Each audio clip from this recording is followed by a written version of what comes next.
Well, the electronic music scene, as far as I was concerned, when I come along, well, there wasn't one really. I don't, not something that I was aware of. I mean, I got into it, but I'd say by accident, because I went to a studio to make a punk album, and there's a synthesizer there. I never even seen a real one before, so I didn't really know that there was a scene as such going on.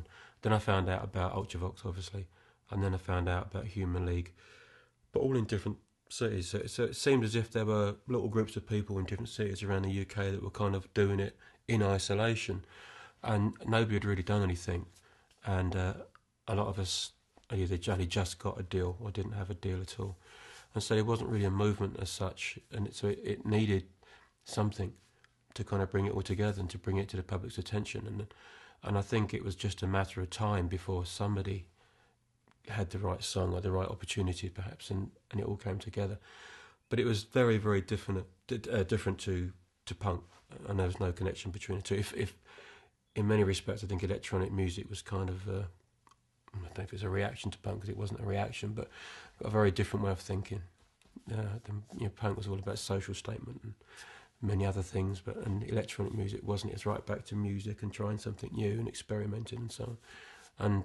And I just found it was so exciting. It was so exciting to be a part of something which felt genuinely new. I'm not saying that it hadn't come before, because obviously it had. You had your Kraftwerks and people like that before, but it felt like it was beginning. It felt like a new generation of young people were beginning to grab it and see the potential. And of course, the technology itself was evolving rapidly, and we were able to do things that perhaps even a year or 2 years before they weren't able to do. And no longer did you have these great big modular things of 1,000 cables linking all these little boxes together that went in and out and did all that. You had a mini Moog now, and a few other things all beginning to come into one cute little box, and you could just sit there and not really know what you're doing and make these amazing sounds. And you learn very quickly, obviously, but I had no idea what I was doing when I started.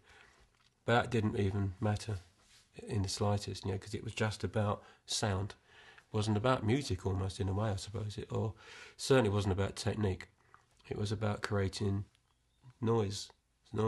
And I don't think people had ever thought that way before. It had always been about how many of these you can do, and how good you were with the singing and how great you were with it. It's all nothing wrong with that. All about music and technique. And so songs often had a tendency to be excuses for people to show how good they were.